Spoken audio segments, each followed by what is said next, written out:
안녕하십니까? 데이터 과학 기초이론 이번 시간은 인과성과 인과성을 알아내기 위한 실험에 대해서 알아보겠습니다. 오늘 배울 얘기는 상관관계와 인과성의 차이가 있는데 그것이 무엇인지 알아보고 실험 연구 그리고 관찰 연구에 대해서 차이를 알아보겠습니다. 그리고 전반적으로 19세기 중엽 런던에서 콜레라가 유행한 적이 있었는데 그때 의사 존 스노우의 연구에 관련돼서 여러 가지를 살펴보겠습니다. 그 중에서도 데이터의 시각화 방법, 과학적인 연구 방법, 그리고 인과성을 수립하기 위해서 어떤 일들을 했는지, 그리고 무작위성이 왜 중요했는지, 그리고 앞으로도 인과성을 수립하기 위해서 어떻게 우리가 연구를 진행해야 되는지에 대한 얘기를 다뤄보겠습니다. 이 기사를 한번 볼까요? 이러한 문제는 불가사의한 자연의 비밀 중에 하나이며 아마도 앞으로도 그렇게 남을 것이다.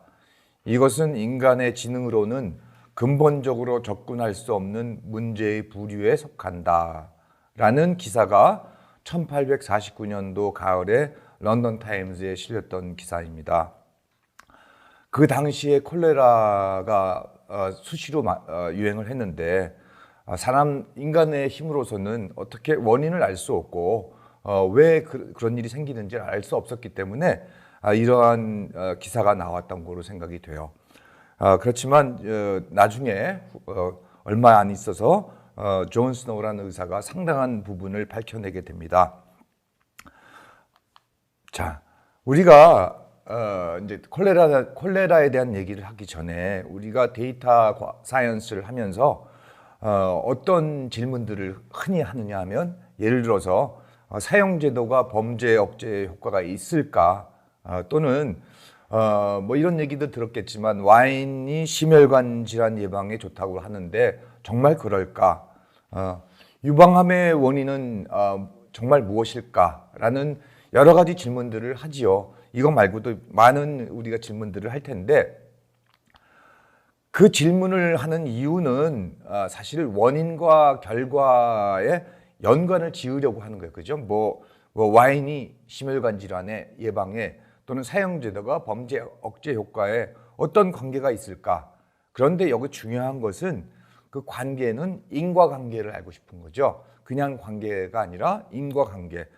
즉 유방암의 원인을 알고 싶은 거고 범죄 억제 효과에 사용제도가 직접적으로 영향을 주는지를 알고 싶은 거고 그런 거죠. 그렇다면 어떻게 해야 인과관계를 알 수 있을까? 우리는 보통 택하는 방법이 데이터를 관측해서 뭔가를 알아내려고 하죠. 데이터 과학자가 특히 데이터 과학자가 하는 일은 데이터를 관측해서 관찰해서 하는 연구를 하기 때문에 우리는 결국 관측 연구를 하게 되죠. 우리가 연구 방법에 대한 얘기 중에 여러 가지 유형이 있겠지만 그 중에 이제 관찰 연구라는 분야가 있어요. 관찰 연구, 실험 연구 여러 가지 나눠지겠지만 그 중에 대표적으로 관찰 연구를 보자면 표본에 영향을 미치지 않으면서 표본의 개체들을 측정하거나 조사하는 것을 관찰 연구라고 해요. 반면에 뒷페이지에서 보겠지만 실험 연구라고 하는 것은 우리가 모든 주변 상황을 통제하고 우리가 원하는 결과를 원하는 표본을 얻어서 일을 하는 것이기 때문에 표본을 컨트롤할 수 있는 상태에서 하는 거죠. 자, 그렇다면 우선 관찰 연구는 표본에 영향을 미치지 않는다고 하지만 사실은 영향을 미칠 수 없는 경우가 더 많아요. 예를 들어서 숲속에 있는 무슨 식물의 분포를 알고 싶다라든가 별자리에 뭘 보고 싶다든가 사람이 어떻게 할 수 없는 것들이 많죠. 모든 영향의 요인을 통제 불가능하고 하기 때문에 우리는 결국 있는 그대로 관찰할 수밖에 없고 그래서 따라서 정확성이 감소되는 그런 부분이 있어요. 그럼에도 여기서 주요 목적은 뭐냐면 인자, 팩터라고 하는데 인자 간의 상관관계를 알고자 하는 겁니다. 상관관계가 있느냐 없느냐가 우선 주목적이에요. 관찰 연구를 통해서. 그렇지만 그 상관관계를 밝혀냈다고 해서 아까 앞에서 얘기했듯이 우리의 정말 데이터 과학에서 근본적인 질문의 목적은 인과관계를 알고 싶은 건데 causality,를 알고 싶은 것인데 상관관계를 알아냈다고 그래서 상관관계가 있다고 그래서 그것이 곧 인과관계를 의미하는 건 아니다는 거죠. 왜 그러냐 하면 교란 요인 때문에 그렇습니다. 교란 요인이 존재하기 때문에 그 상관관계가 그 인과관계로 이어지지 않는 것인데 우리가 대표적인 예를 들자면 뭐 커피를 좋아하는 사람은 폐암에 잘 걸린다. 그 조사를 해보면 정말 상관관계가 있는 것으로 나타나는데 그것이 그러면 커피가 폐암을 일으키는가 인과관계를 따져본다면 분명히 의학적으로도 아니고 여러분들도 생각하기에 아닌 것 같죠. 거기에는 다른 부분이 숨어 있어서 그래요. 우리가 이제 confounding factor라고 해서 교란 요인이 뭐가 존재하냐면 자세히 조사해 보니까 커피를 좋아하는 사람은 일반적으로 담배 핀 흡연을 하는 사람들이 많더라. 그래 흡연을 하다 보니까 폐암이 걸린 것이다. 따라서 흡연을 좋아하면 커피를 좋아하는 확률이 높다. 흡연을 좋아하면 폐암에 걸릴 확률이 높다. 똑같이 영향을 주다 보니까 그러면 커피를 좋아하는 사람은 폐암이 걸리는 것으로 상관관계가 있는 것으로 나타나는데 인과관계는 아니라는 거죠. 그렇죠? 네, 그런 부분을 얘기하고 있어요. 관찰 연구에는 대표적으로 뭐 우리가 코호트 연구, 사례 대조군 연구 여러 가지가 있겠으나 그 자세한 이런 부류를 하는 것은 우리가 실험계획법이나 연구계획법에서 별도로 배워야 할 부분이기도 하고 우선 그 다음에 실험 연구에서 간단히 보면 실험 연구는 실험 결과에 영향을 미칠 수 있는 여러 요인들, 팩터들을 우리가 통제 가능한 상태에 있을 때 그런 방식의 연구를 실험 연구라고 해요. 실험 연구는 연구자가 세운 연구 가설을 입증하는 확실한 증거를 얻기 위한 거예요, 그죠? 예를 들어서 뭐 우리가 요번에 만든 신약이 정말 무슨 어떤 바이러스 질환에 효과가 있는지 확실하게 알고 싶은 것이고 그 약을 투약했을 때 어떻게 되는지 이런 것들을 하고 싶은데 그러나 여기에 가장 문제점 중에 하나가 인체, 동물 실험의 경우는 비윤리성의 논란이 있죠. 연구에 제약이 있고 그래서 우리가 실제 약을 개발하는 과정은 우리가 쓰려고 하는 약을 개발할 때 임상실험도 까다롭게 하고 굉장히 복잡한 과정을 거치죠. 그래서 연구에 제약이 많습니다. 그래서 이것이 의미하는 바는 실험 연구가 항상 가능한 것은 아니죠. 우리가 무슨 어떤 물질의 인장 강도를 테스트하겠다, 새로운 합금에 무슨 뭘 강도를 테스트하겠다 이런 것들은 쉽게 실험할 수 있을지 모르지만 생물이 관여됐을 경우에는 쉽지가 않겠죠. 자, 대부분의 그 데이터 과학 문제는 사실상 관찰 연구가 많습니다. 우리가 어떤 개체 그룹을 놓고 관찰을 할 텐데 관찰의 대상이죠. 거기서 우리가 알고 싶은 관심 대상은 사실상 이게 팩터들이 있죠. 요인들 또는 우리가 의학 쪽이나 이런 쪽에서 흔히 얘기하기는 처치, 트리트먼트, 처방, 처치, 이런 처리 이렇게 얘기할 수 있는데 어떤 것이 어떻게 영향을 서로 주는지에 대한 그 부분에서 어떤 원인이 되는 그 부분들 그것이 연구 주제 또는 알고 싶은 것, 관계 뭐 이런 것들에 연관된 것들이죠. 결과는 개체들에 대한 관측치가 될 거고 예를 들어서 한번 볼까요? 심혈관 질환과 심혈관 질환에 대한 와인에 대한 얘기를 할 때 심혈관 질환이 정말 그 어떤 결과를 갖고 오는지 또 어떤 국가에서 사형 제도가 있다면 살인 범죄율이 어떻게 되는지를 각각 우리가 생각해 볼 수가 있을 거예요. 자, 연관성이라는 게 있는데 여기 정의를 한번 살펴보고 가겠습니다. 연관성 하면 어떤 릴레이션이라고 말할 수도 있는데 좀 더 구체적으로 그 릴레이션이라고 얘기하면 너무 포괄적이니까 어소시에이션이라는 말로 해서 연관성이라고 정의를 한번 해볼게요. 그렇다면 연관성이란 처치는 트리트먼트 또는 실험이라고 얘기해도 되죠. 처치, 트리트먼트나 익스페리먼트와 결과, 아웃컴 간의 관계를 우리는 연관성이라고 해요. 어떤 관계가 뚜렷한 관계가 있다고 생각되면 어소시에이션 연관성이 있다고 얘기하고 그 연관성이 한 발 더 나아가서 결과와 원인과 결과 관계를 갖는다면, 즉 처치가 실험이 결과를 발생시켰다면 연관성을 우리는 인과관계라고 불러요. 그래서 우리의 도입부에서 말했던 그 세 가지 질문에 대해서는 다시 한번 강조하자면 그 질문의 목적은 인과관계를 알고 싶은 것이지 연관성을 알고 싶은 것이 아니라고 그랬죠. 그죠? 그래서 와인이 직접적으로 심혈관 질환 예방에 효과가 있는가를 알고 싶은 것이 질문의 핵심이지 그냥 관계가 있느냐 없느냐를 알고 싶은 것이 핵심은 아니다라는 얘기를 하는 것이고요. 자, 우리가 서두에 얘기했던 1850년 19세기 중반에 영국의 런던에서 유행했던 콜레라라는 얘기를 잠깐 할게요. 이제부터 가장 부유한 도시 중에 하나였음에도 불구하고 많은 도시 노동자들이 이제 생겨났죠. 외부에서 농민들이 노동자로서 유입됐고 정말 대부분의 대중들이 지독히 가난하고 도시 빈민가에서는 아주 더럽고 질병이 만연하고 그랬죠. 그 당시에 유명한 찰스 디킨스나 이런 사람들이 많은 그 사회 문제들을 소설로 나타냈고 심지어 칼 마르크스 같은 사람들은 그 안에서 공산주의를 꿈을 꾼 것이죠. 이 도시 빈민가에서는 얼마나 더러웠던지 나중에는 뭐 이 오수나 이런 것들을 처리할 수 없어서 그냥 길에다 버리고 테임스강에 버리고 뭐 길바닥에 버리기도 하고 뒤에 창고에 갖다 쌓아서 버리기도 하고 그 더럽기가 이루 말할 수 없었다고 해요. 그러다 보니까 그 당시에는 콜레라가 여러 번 유행한 적이 있었는데 속수무책이었었어요. 특히 빈민가에서 발생했었는데 미생물의 질병의 원인이 미생물 때문에 이게 콜레라가 생긴다는 것은 아직 모를 때였어요. 그 당시에는 그 도끼라는 도끼, 우리말로는 더러운 공기, 앞에서 얘기했지만 그 빈민가가 더럽고 냄새나고 썩고 오물들이 있으니까 냄새가 많잖아요. 그러니까 그런 더러운 냄새가 이 병을 옮기는 거다라고 생각을 했기 때문에 그 더러운 공기가 주범이라는 인식이 지배적이었고 어떤 다른 생각들은 잘 먹히지 않았었어요.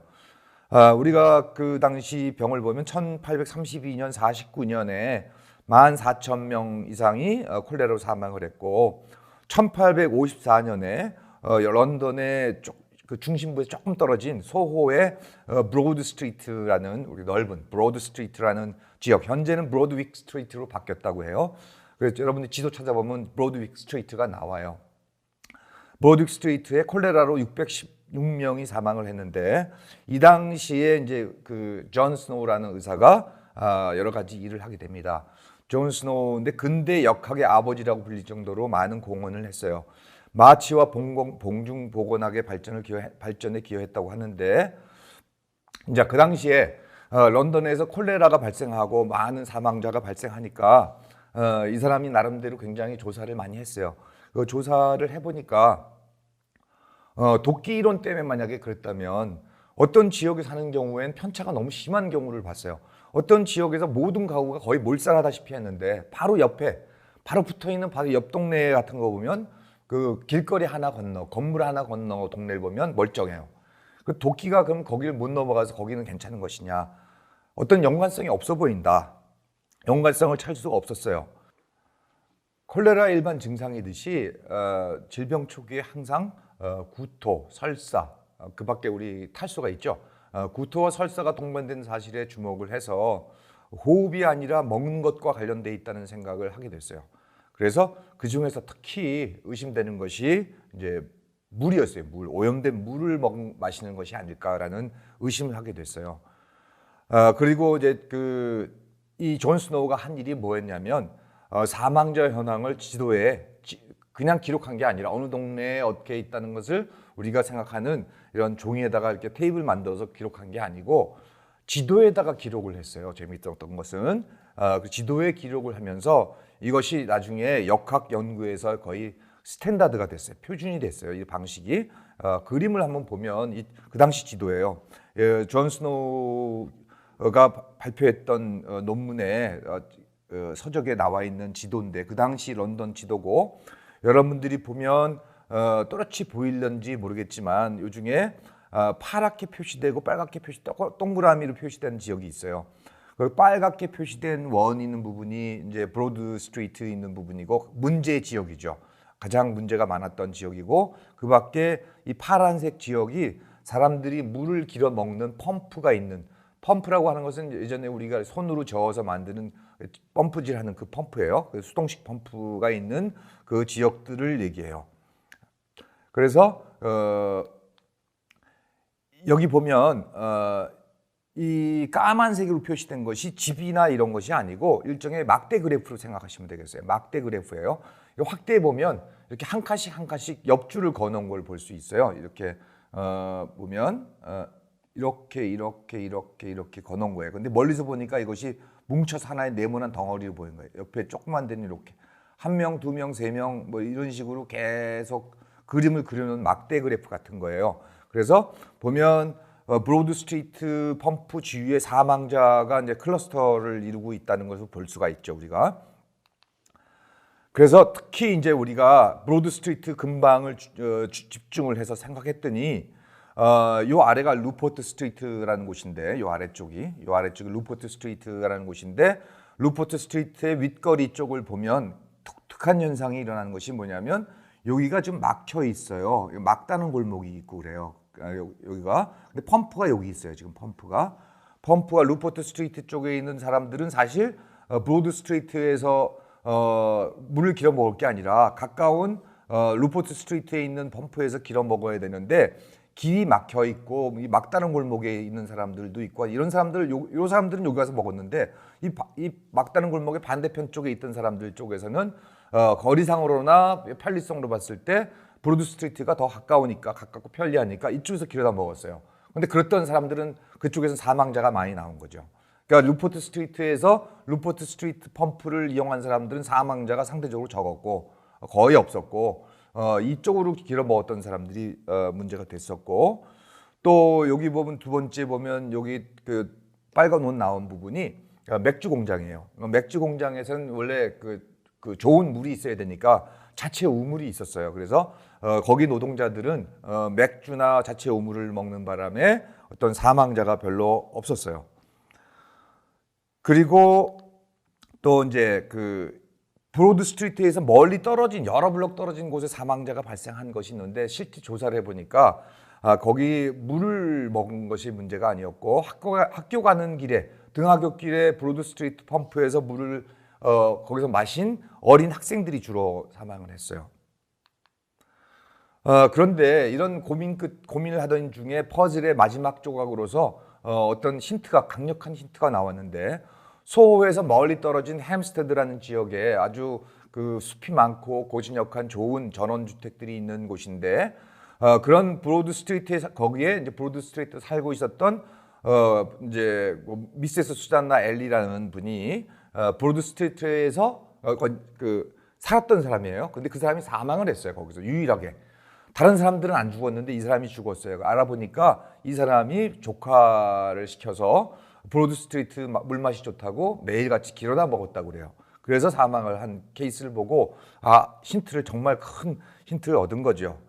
그래서 우물을 본격적으로 조사를 해보니까 브로드 스트리트 우물에서 그 오물통이 있었는데 그 펌프 바로 옆에 있었대요. 뭐 1, 2m도 안 되는 아주 가까운 거리에 있어가지고 거기서 물이 새는 걸 발견했고 오물이 섞인 거죠. 이제 펌프에. 그래서 이제 환자들이 생겨나게 된 거죠. 신의 한 수라고 하는 게 있어요. 그게 뭐냐면 아래 그림을 보면 여기 펌프가 이렇게 있죠. 런던시에서 다시 복원시켜 놓은 거예요. 원래 있던 펌프를 창고에 뒀다가 이제 그 브로드 스트리트의 펌프를 가져다 놓은 건데, 이 존 스노우가 지역 관리들에게 펌프의 손잡이를 없애버리라고 계속 설득을 했어요. 그래서 그 말을 듣고 펌프의 손잡이를 없앴더니 정말 최대의 효과를 가져왔다. 정말 간단한 방법으로 최대의 효과를 가져왔다. 그렇다면 신의 한 수죠. 그래서 CDC 과학자들이 쓰는 농담 중에 하나가 이 펌프의 핸들이 어딘지? 라고 물어볼 때 아주 간단하고 쉬운 방법을, 그리고 아주 강력한 그런 효과를 줄 수 있는 답을 찾을 때 동료들에게 이 펌프의 핸들이 어딨지? 라고 묻는 그런 농담이 생겼다고 합니다. 자, 우리 인과성이 즉 이 물의 오염이 물의 오염이 코로나를 가져왔다. 코로나의 오염을 감염을 가져왔다라는 그 인과성을 찾기 위해서 우리가 어떤 일을 했느냐. 존 스노우는 데이터 시각화를 위한 시각화에 의해서 통찰을 얻었다는 거죠. 그죠? 우리가 데이터 과학을 하는 것 중에 아주 쓰는 방법 중에 아주 중요한 방법 중에 하나가 탐색적 데이터 분석 과정 중에 시각화를 통해서 데이터에 대한 통찰을 얻는 것이 중요하다고들 얘기를 많이 해요. 존 스노우는 지도를 통해서 깨끗한 물 공급이 콜레라를 통제하는 데 정말 중요하다는 것을 암시를 받은 거죠. 어떤 통찰을 받은 거고, 그렇지만 그 하나만 가지고는 부족하겠죠. 오염된 물이 질병의 확산을 가져온다. 이 인과관계를 설명하기에는 아직 부족한 거죠. 시각화만 가지고는 할 수가 없죠. 그래서 통계적 연구 방법을 생각할 수밖에 없었고, 그 강력한 근거를 보이기 위해서 우리 여기 비교 연구를 한 거예요. 그래서 처치를 받은 실험군과 처치를 받지 않은 대저군에 하는 그 연구를 시작해 비교 결과를 비교하는 방법을 택했어요. 그래서 우리가 일반적인 그 사례에 대한 대조 연구는 사례를 보고 대조하는 연구는 결과에 어떤 그 차이가 있어서 연관성이 있다고 증명이 되겠지만 그 연관성이 나왔다고 해서 그것이 인과성인가라고 하는 것은 아주 지극히 조심해야 되는 거라고 우리는 배우고 있어요. 왜 여기서 결과가 있다고 해서 아까도 처음에서도 얘기했듯이 우리가 교란 요인이 있을 수 있기 때문에 이런 대조군을 통해서 통제군과 대조군을 통해서 얻은 결과를 놓고 둘 사이에 인과관계가 있다고 섣불리 판단하는 것은 우리가 주의해야겠죠. 자, 스노우의 대실험이라고 하는 논문에 나온 부분인데 스노우의 대실험, 그랜드 엑스페리먼트라고 해서 상당히 좀 거창하죠. 그 당시에 이 정도 규모의 실험이라는 게 쉬운 게 아니었기 때문에 그랜드 엑스페리먼트라고 했던 것 같아요. 인구 30만 명을 대상으로 한다는 것이 쉬운 게 아니었겠죠. 소호에서 경험의 힘을 얻어서 좀 더 1854년 이후에 그 발생 이후에 좀 더 철저한 연구를 한 것이에요. 그래서 좀 더 구체적 과학적으로 연구를 했는데 콜레라 사망자 발생 지역에 식수를 공급하는 회사가 두 군데가 있었어요. 그래서 여기 보면 람베스라는 데가 있었고 사우스 벅설이라는 데가 있는데 약자로 우리가 SNV라고 쓰고 람베스라고 쓴다면 람베스는 식수원 우리가 테임스강을 끌어다가 쭉 통로를 통해서 물을 흘리면서 중간중간에 펌프를 박아서 이렇게 물을 끌어올리는데 이 람베스는 그 취수원이 오수 방류전보다 하류에 있었고 람베스는 상류에 있었어요. 취수원이 즉 람베스는 이게 상류고 이게 하류예요. 이게 하류. 착각하면 안 돼. 요게 상류 하류가 구분되어 있는데 그래서 람베스는 오수 방출 이전보다 상류에서 물을 취수해다가 사람들한테 공급을 하는 것이었고 사우스웍과 복스홀은 오수 방류 이전보다 하류에 있었어요. 그래서 오염됐을 가능성이 높았죠. 자, 스노우가 조사를 해본 결과 그 사용자들을 보면 이 지역의 사용자들이 빈부차, 규모, 환경 어떤 면에서도 두 회사 간의 차이가 없었다. 고객들의 분포를 보면 별 차이가 없었는데 가구 수가 이렇게 이제 이 정도 있었어요. 그리고 나머지 런던 지역이 있었고 SNV가 수돗물 공급하는 지역, 람베스 지역 그렇게 있었는데 공통으로 되는 지역도 있었어요. 앞에서 그림에서 봤겠지만 그림에서 보면 여기 공통으로 되는 겹치는 부분도 있긴 있었어요. 그런데 콜레라 사망자 수가 이렇게 나왔고 우리가 SNV가 공급하는 지역의 사망자 수가 람베스가 공급하는 지역에 비해서 사망자가 10배에 달했다. 그럼 SNV 지역에 확실히 문제가 있는 것이고 물이 오염됐을 가능성이 높았다고 생각되죠. 그래서 우리가 비교 연구한다는 차원에서 보면 우리가 SNV는 실험군이고 람베스는 대조군이 되는 거예요. 여기는 오염됐다고 생각을 하는 거니까. 닥터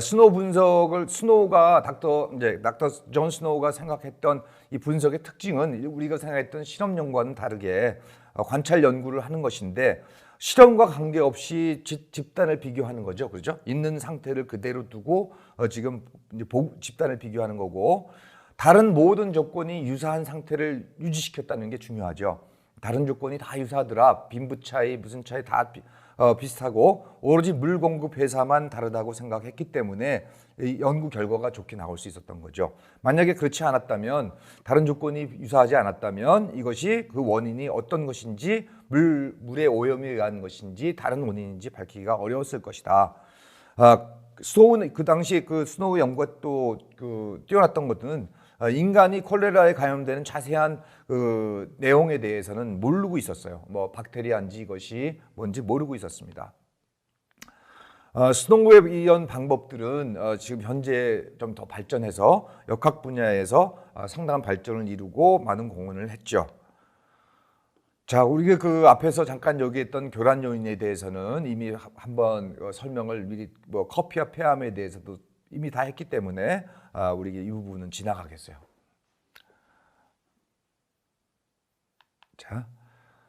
자, 그래서 우리가 이 그 커피와 폐암의 얘기를 하면서 보면 언뜻 들어봐도 우리가 실험군, 대조군 연구를 비교 연구를 하다 보면 잘못하면 실수를 저질 수 있는 그런 부분이 있듯이, 우리가 보면 실험 연구는 분석보다 설계가 어려운 것이고, 왜 설계가 어렵죠?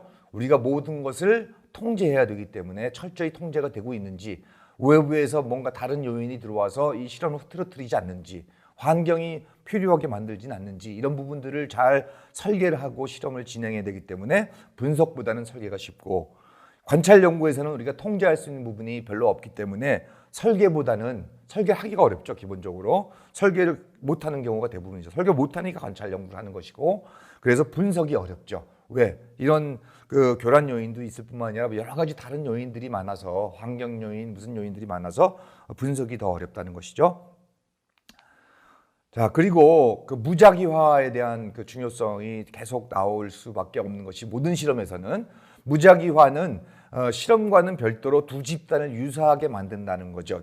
즉 무슨 얘기냐면, 어떤 개체를 실험군과 대조군에 무작위로 배정을 하면, 우리가 개체 그룹이 있으면 어떤 사람들을 테스트할 때, 예를 들어서 조금 전에 존 스노우가 한 것처럼 두 집단의 모든 빈부 차이, 성별, 무슨 모든 면에서 비교했을 때 비슷하다, 이런 말을 하고 싶으면 우리가 어떻게 해야 될까요? 그 사람들 하나하나 살펴보면서 여기다 이런 사람 한 명 넣었으니까 여기다 이런 사람 한 명 넣고, 여기다 이런 사람 넣고, 이런 사람 넣고, 그렇게 할 수도 있겠죠, 그죠? 키가 뭐 작은 사람 한 명 이 집단에 넣고, 실험군에 넣고, 키가 작은 사람 한 명 또 대조군에 넣고, 뭐 이런 식으로 골고루 섞었다고 생각을 하면 좋겠지만, 그게 사람이 고려할 수 있는 부분에 한계가 있고, 샘플 수가 많으면 할 수 없는 경우도 많을 테니까, 그것이 아니라 수학적으로 정확하게 설명될 수 있는 무작위화, 랜더마이제이션이 가장 효과적이라는 거죠. 그래서 우리가 개체를 실험군과 대조군에 무작위로 배정하면 할수록 어떤 교락, 어떤 동시에 어떤 데 영향을 미치는 그런 교락을 피할 수가 있다. 그래서 우리는 항상 무작위 대조군 실험을 권장하고 무작위 대조군 실험을 하도록 해야 된다. 표준이에요. 그래서 RCT, Randomized Control Trial이라고 우리는 표현을 해요. 그리고 또 한 가지 무작위하는 방법 중에 또 중요한 실험 방법이 맹검법이라고 있죠. 그래서 실험을 할 때 어떤 편향을 이제 편향이 생기는 것을 막기 위해서 실험자 또는 피험자가 정보를 갖지 않도록, 뭐 대표적인 게 우리도 많이 상식적으로 알고 있는 위약 처방이죠. 어떤 집단에다가는 위약을 처방하고 어떤 집단한테는 실제 약을 처방하는 방식. 그래서 여기는 의학 연구에서는 이 그 맹검법에 관련된 여러 테크닉들을 많이 실제로 모든 학생들이 필수적으로 다 배우고 있죠. 이 통계적 처리 방법에 대해서 굉장히 많은 것들을 배우고 있습니다. 그래서 의학 분야에서는 이것이 맹검법은 절대 표준이다. 우리 영어로 골드 스탠다드라고 하죠. 결론은 스노우 연구는 이제 그랜드 익스페리먼트는 실험 연구가 아니라 관찰 연구였고, 30만 명 이상의 사람을 다루다 보니까 이제 스스로 그랜드 익스페리먼트라고 불렀어요. 그래서 우리 이것을 뭐 이런 경우를 있는 그대로 놔두고 했기 때문에 자연 실험이라고도 불러요. 그래서 이런 무작위화를 했다고 하지만 지금 그 스노우 연구의 약간 한 가지 허점처럼 보이지만 어쩔 수 없는 부분이 뭐냐면, 자발적 선택 없이 실험군과 대조군이 됐죠, 그죠? 주민들 중에 SNV 지역에 있는 사람, 람베스 지역에 있는 사람들은 자기들이 선택한 것이 아니라 그냥 지역에 살고 있었기 때문에 그렇게 선택된 것이고, 이것은 진정한 무작위화는 아니라는 것이죠. 그래서 무작위화라는 것은 굉장히 이렇게 직관적으로 처리하는 것이 아니라 세심하게 정의된 일련의 단계를 거쳐야 되고, 거기서 발생할 수 있는 모든 가능성이 확률적으로, 다수학적으로 명시될 수 있어야 된다라는 것이 무작위에 대해서 굉장히 중요하게 생각되는 부분이에요. 그래서 이 무작위화를 함으로써 실험군과 대조군이 서로 상당히 다를 수 있다. 사실 똑같아야 되는데, 다를 수 있다.